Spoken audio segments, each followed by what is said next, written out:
Peter for longer than I have, and also when I was asked to do this, I really had a commitment. So at a certain point, I'm going to have, as quietly as I can, to run away. My knowledge of Peter is slightly out of his building, because when I was a boy, it was Conrad, and my old friend, Jim Shaw, became a friend when I was 13. About 12 years later, he got bored of being asked to review things for 15 years later. He got bored of being asked to review things for the Society of Arts. So he told them to send me his varied books on Italian painting.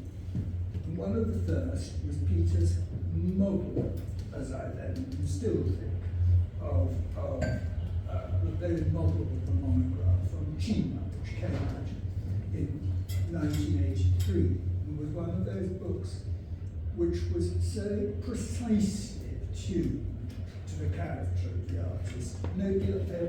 Somebody may get grander colour illustrations, but there'll never be a purer monograph on Cima, I'm quite certain.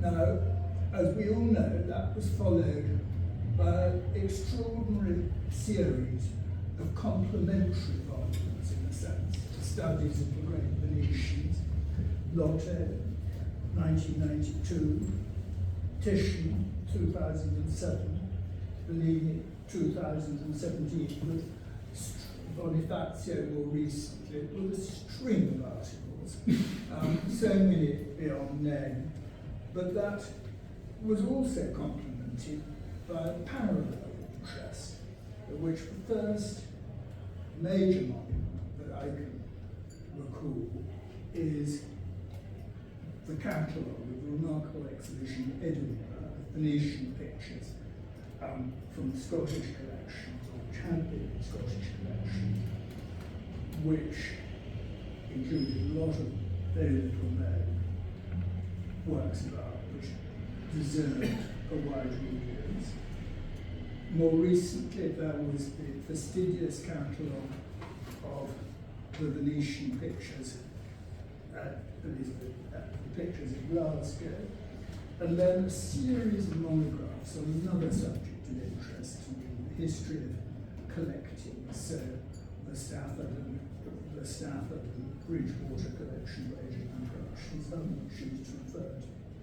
Darnley, Cooper, the more recent catalogue of the remarkable collection put together by Dr. Pittas, and so on. And in a way, through the knowledge of collections, that we place an artist in context. In this case, this is a picture which was in a house in Hertfordshire called Beechwood. And I've never succeeded, there's a number in the picture, I hope to find out how it got there, but of course I didn't.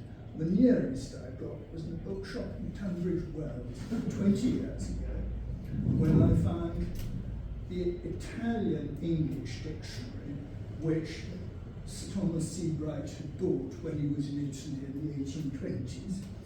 And I suppose he was then learning Italian, and I'd like to think it was to talk to the dealers whose wares he was trying to secure. Anyway, there we are, Peter. I've talked for too long. Thank you, Francis.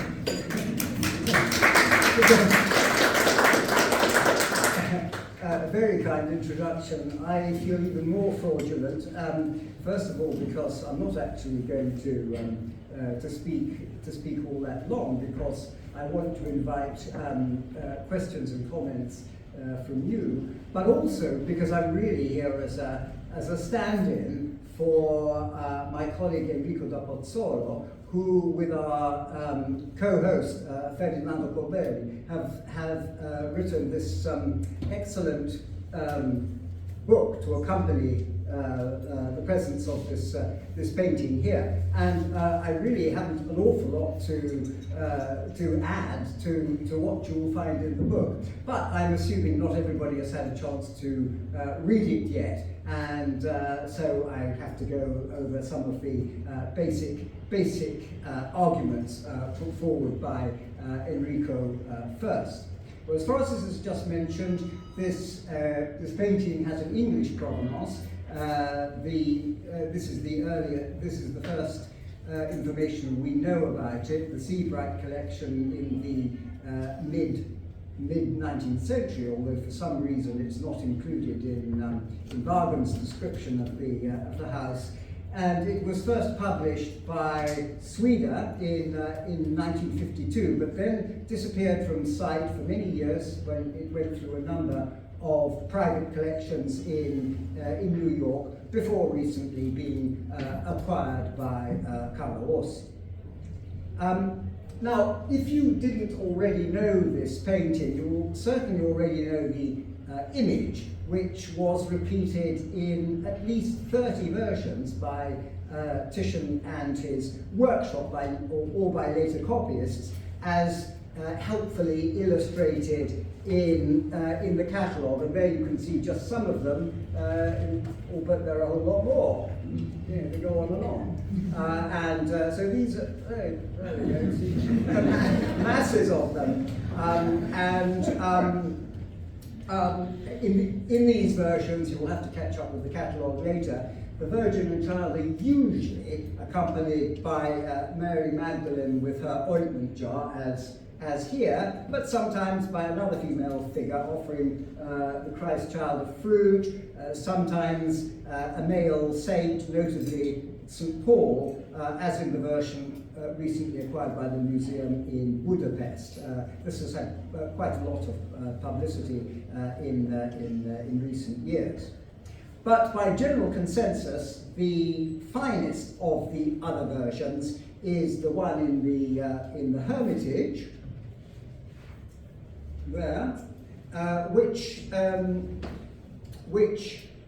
form part of the very distinguished group of paintings acquired from Titian's studio after his death in 1576 by Cristoforo Barbarigo, and then from Palazzo Barbarigo by Tsar Nicholas I of Russia in about 1840. Now, I think the ex-Barbarigo picture has suffered a bit from neglect over the years, and the attribution has been, not outright rejected, but the painting wasn't considered very highly for many years, until it was cleaned in 2017 and reassessed by Irina Artemyeva in an essay published in 2022 in a volume edited by myself, which you must all know about, and you will find it fantastically stimulating and interesting. Themes and variations, and here is Irina's essay there with the Hermitage as its preface. She argued that it was the best of the versions, and also she argued that it was the earliest, datable to the early 1550s, and she also published, very interestingly, a couple of technical photographs, including an X-ray and infrared. She knew of this version only from a photograph, though, and she admitted it. This was before it was cleaned, and she admitted it to be of high quality. But she didn't illustrate it in this book, or discuss its relationship with the Hermitage version. And in a way, this is a pity, because in the meantime, this Orsi version, as we can call it, has been cleaned and undergone its own technical investigation, as discussed by Dal Pozzolo in his own essay. Now, I'm not going to repeat every argument, every point made in this extensive essay, but I'd like to highlight 3 points in particular that he makes about this, 2 of which relate to the surface, and a third point relating to what is underneath the surface.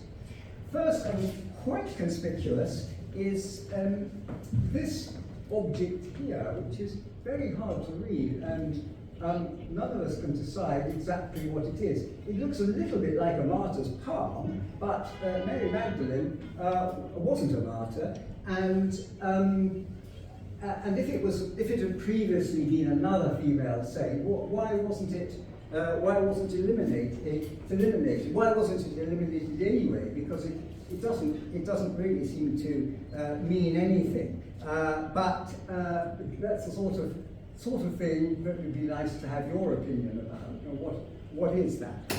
Second, Dal Pozzolo deduces from the brushwork that two distinct hands worked on this painting, and he draws a distinction between the treatment of the saint's head and hand and the rest of the painting. And he goes further and attributes the head to a particular named assistant of Titian, one Girolamo Dente, who is documented as having been in the workshop as quite a leading figure for at least 30 years, if not longer, from the 1530s to the 1560s. I do agree that this head has a slightly disappointing blandness about it, and the figure is quite stiff in its pose, which I think probably we can attribute to an assistant, but I don't see such a contrast in the brushwork of the different parts of the painting, including the saint's hand. I'm not sure why that has to be by Dente. And anyway, I would hesitate to name a particular assistant like this, because Dente's own independent works remain so ill-defined. But I think the most interesting of all the points made about the status of this work in the essay, to very great interest, are the radiographs. Well, I will find the page, even though you can't see them properly. But there in particular on this page 35. For example, it is clear from this. You won't be able to see it from here at all, but I'll just point out, roughly where it is. There was a window, much as in the rather similar to in its position to the window in the male portrait currently at Christie's, which of course you can easily go and see now, although not beyond Wednesday of next week. But there it is. There it is now. And also in the male portrait there is a curtain, not totally dissimilar to this. And I think that they are probably of about the same date. But even more interestingly is the fact that the X-ray has revealed that the figure kneeling underneath wasn't a female saint at all, but a male donor figure. Rather an ugly chap, actually, but anyway, you can. It was definitely male, and his profile is slightly lower, so he's about here, but also kneeling like that.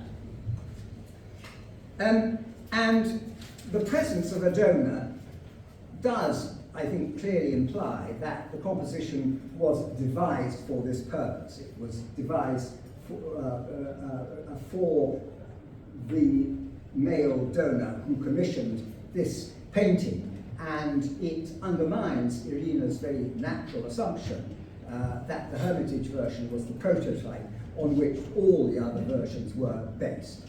Dal Pozzolo argues that this is earlier, or at least the composition was blocked out earlier, and I think there are good grounds for thinking this. Well, if we then compare this with the Hermitage version, very difficult for you to do without. Well, I'll just guess how am I going? Something. Now, and I think we can agree that the Hermitage is actually the finer, but this version retains its own very high qualities. And if I can just itemize some of the obvious differences, the Hermitage picture is rather bigger, but I assume that the internal dimensions are identical. In other words, the design was transferred from this to the Hermitage picture using some kind of template. This is the sort of issue that is discussed extensively with relation to other propositions in this book. Notably, I might mention by Carlo Borsato, since he's here, on all the many Mary Magdalens. The overall dimensions of the Hermitage picture are smaller because the field has been reduced above and to the right, making, I think, the design more concentrated and arguably psychologically more focused. Then the setting is now, in the Hermitage version, is now completely inside. So we move from a semi-exterior here to an interior, and in keeping with the elimination of the sky on the left and replacement of it with a curtain, and replacing it and the curtain with a dark and neutral background here. The colour scheme is darker, more contrasty, and also richer. And the light yellowy green that the Virgin wears, always did wear, in the Hermitage picture, survives. But her cloak and hood are now painted with a very rich blue, surely ultramarine. And I think I'm right in saying that this is not ultramarine, but maybe Jill Dunkerton will tell us. Just from the visuals, I don't think Enrico says nothing about this, and I don't know whether the pigments were tested. Anyway, this can be clarified perhaps by Ferdinando later. But I think comparison between some of the similar areas in the two versions nevertheless reflect well on our version. And if we compare, for example, the treatment of the saint's cloak, I find the treatment of the striped fabric there very, very beautiful. Whereas in the Hermitage version, it remains much more summery, and its form is less resolved. So, in many ways, the two versions are complementary rather than in competition. Enrico sums up the chronological relationship between these two principal versions. I think we can agree that the others are really not so good. His idea is this, that he began this version earlier, first, on commission from the male figure who is shown underneath there, perhaps about 1550, and this version was then set aside for some reason that we can't know. Maybe the donor had died, or the commission was cancelled for some other reason. But Titian realized, and this is so typical of his thinking, if the donor figure was replaced by an ever popular saint, better female than male, such as Mary Magdalene or Catherine of Alexandria, the composition could easily be replicated for other customers. And so he created the Hermitage version, perhaps 1555 or so, 1555 to 60, but then he purposely kept this version as with other compositions that he kept in his studio for the rest of his life, perhaps to show off to visitors to his studio, perhaps as a basis for further replication by members of the workshop.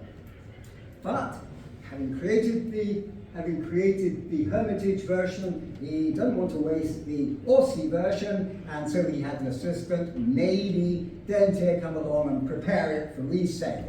And so, following the Hermitage version, the assistant, whoever he was, removed the window, replaced the male donor with the Magdalene. And this figure is unquestionably weaker than the one in the Hermitage version. In the Hermitage version, she looks, this is rather touching actually, she looks searchingly into the face of the Virgin, who looks back towards her, whereas here they sort of look past each other, and is less, less psychological contact. But then, once the assistant had completed his alterations, Titian returned to the canvas to add the finishing touches, and notably, I would say, the shawl of the Magdalene, which I think is too good for Dante or any other assistant. I don't think that we should be surprised that Titian sometimes executed paintings in different stages, perhaps even as much as 10 years apart. I've argued the same for the Venus in the Mirror in my own essay in this volume. I think that the Venus is much stronger than the Cupids on the other side. Of course, they could be just weaker, or they could be later, which is what I believe. But anyway, that's a different subject. But with one or two minor qualifications, I find this Enrico's scenario pretty convincing, and find the title of this publication's present book, Titian Rediscovered, I think that is quite well justified. So, and that's all I have to say really, and I'd like now to ask for contributions from you, or questions as well I can answer, but of course we've got Ferdinando here too, who is, has studied this painting in more depth and over a longer period than I have. Just a small addition about the object you mentioned. Yes. Of the scene. From here it looks like a peacock feather. You can see the eyes. You can see the eyes of the peacock's feather. I think that's damage, or I don't know. Anyway, it looks it looks geometrical enough to suggest. So where's the eye there? Yes, and the one to the left, and the one just above it. Yes. Well, what is the significance of a peacock? Peacock feather could be. Well.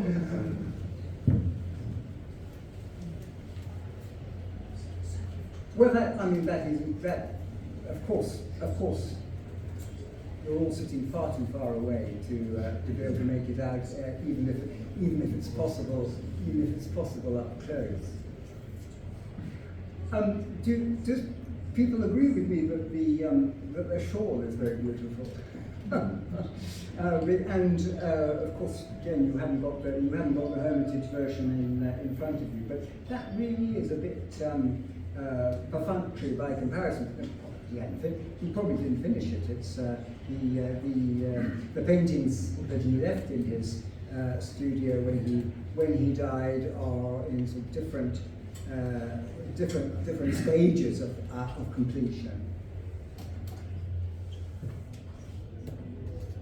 I think the Hermitage picture must be, because the ultramarine on that picture is this glorious rich ultramarine glaze, which is the sort of thing you would do pretty late on. Yes. And perhaps there isn't so much interest in, because the gorgeous things you've said about the Hermitage picture is the intensity of the Magdalene's gaze, and I don't think he wants to distract with much decorative detail. And so you would agree that this is more azurite? I think it's probably ultramarine. It's mixed with an awful lot of white to desaturate it, which is why we don't have this intensity that we see. Well, why would he desaturate it? To use less? Because it's expensive. Yes. or that's the palette that he or the painted that bit onto. And it's a very deliberate thing, but it's, it hasn't got that intense colour both of the Hermitage picture or a lot of the, absolutely confirmed. Yeah. I think am I right, Ferdinando, that this aspect is not discussed by either of you in the catalogue? We didn't analyze the pigments. Because it is quite a striking difference And between the two often versions. they have a small underpainting by the later stage, which would have been very intense, but of course the smaller grades. I haven't looked quite closely, but it doesn't look as though there's much of that here, Yes. which might be an argument for an earlier date. Well, again, very few of you probably had the chance to look very close to see whether everybody can agree that with Enrico that just quite apart from the technical photographs, but just from the quality of the handling, there's a great distinction between these two. I find that a bit difficult, but I don't know. That's maybe something again very difficult to judge from where you all are. What do you think is the difference between the shawl on the lap and the shawl on the shoulder?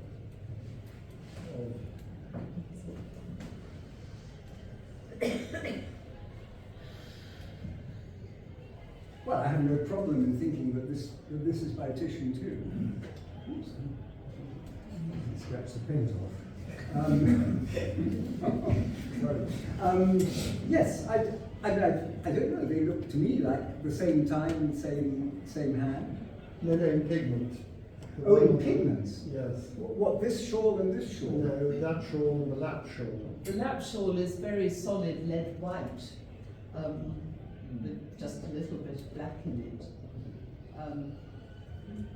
And I'm Yes, seeing this a terrible angle, but This looks much more impasted, and this is yes, it's this, but it has to be said this is something Titian does a lot, but it's also something that's very easy to imitate. So you can see, this very impasted use of lead white in a lot of workshop pictures because it's almost a signature thing. And Carla's nodding because there's lots of it on the Magdalene series. So you think that's less good? I think we've got to be careful that all this impasted lead white, this must be Titian. Yes. Because that's actually incredibly, all you need is some stiffly round lead white. Anyway, they all learned his trick. Absolutely. Yeah, it's a trick. Yes.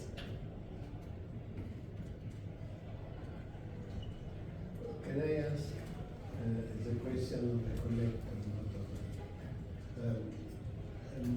All these other version or copies, replicas,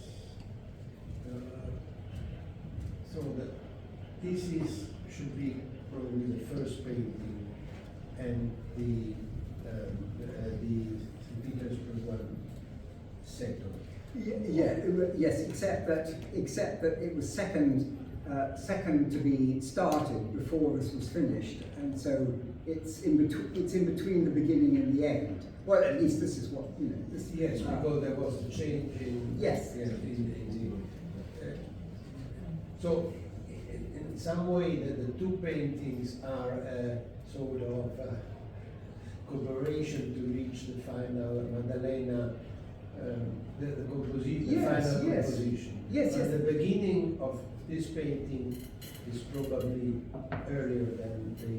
Yes, that is what is argued, and that's what I think he makes a very good case for. Yes, exactly. What about all the other versions? Are they workshop? I think that they must all be later. But the problem here is that a lot of them in private collections, and a lot of them are of rather weak quality, and therefore the owners haven't really thought it worthwhile going to the trouble of cleaning them and investigating them technically. This was actually a problem we found in putting together this volume because unless you went round as Carlo did, actually inspecting every single one and doing measurements of internal dimensions and where possible having technical photographs made, you're just judging from the surface, and that is quite fallible. So you dirty. agree that generally the quality of the older version is lower?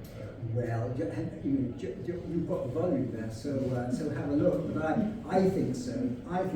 But no, I mean one could turn out to be another masterpiece if the owner wants to go to the trouble of having it treated and thinks it's worth the effort. But they do look rather weak to me, most of them. Sometimes they're of they're mostly come from the art market. I don't think any have extremely distinguished provenances, although you can't. Uffizi is probably a workshop. Yes. The Uffizi one was for very many years the best known because it was in Uffizi. It figures in the Zoffany famous painting of the Tribuna in Uffizi, and no one saw the Hermitage picture, and this was unknown. But I think even the Uffizi one is weaker. Yes, that's a very good example because it has a distinguished provenance going back to the Medici in the 17th century, I think. But even the most prestigious of these princely collections had their less good pictures, including the Orleans collection. Some of them are really quite disappointing. Thank you. Does Enrico point out that this is in some ways a suite of variations on Raphael's Madonna Escher? No. And if you look at the position of the Virgin's right arm, hand flatly spread against the Christ Child's abdomen, if you turn that Christ Child's head to his proper right, then it will parallel the Virgin Child, and Madonna looks down at the Tabars being introduced at the lower left and correspond to the And it was that was engraved, wasn't it? Oh, it was engraved. Yes, Engraved. very, very well known. and the woodcut. And also actually the rhythm of the curtains, the green curtains, which in the Raphael takes you down. It's surely alluded to here and modified. So I think there's a lot of Titian's. He returns obviously to Raphael, Michelangelo at different phases and in different ways. I think here he's made very subtle play with the Raphael, and actually to compose a rather Raphaelesque composition for the trouble of a 3/4 length with the figure who might be Somebody arriving. the young St. John. It would be the Raphael coming in and the Virgin looking down and Christ Child looking away. So he's playing with a number of Raphaelesque motifs here. In a clever and inventive way. Oh, well, thank you for that. I hadn't noticed it, and neither had Enrico. So we'll have to check up on that afterwards. And they're all in this direction too, aren't they? Yes, they're all right to left.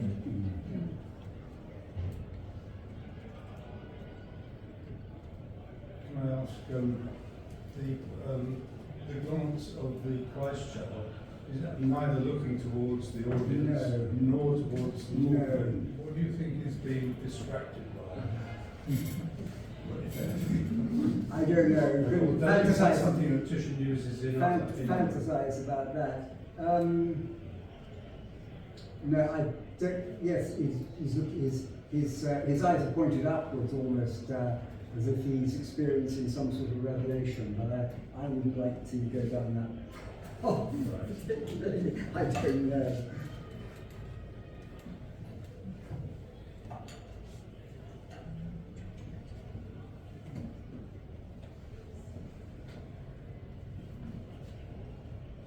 Well,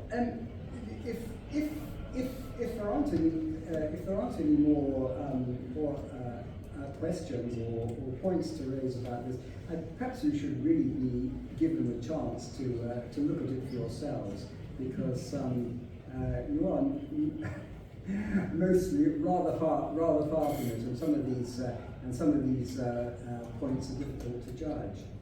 So.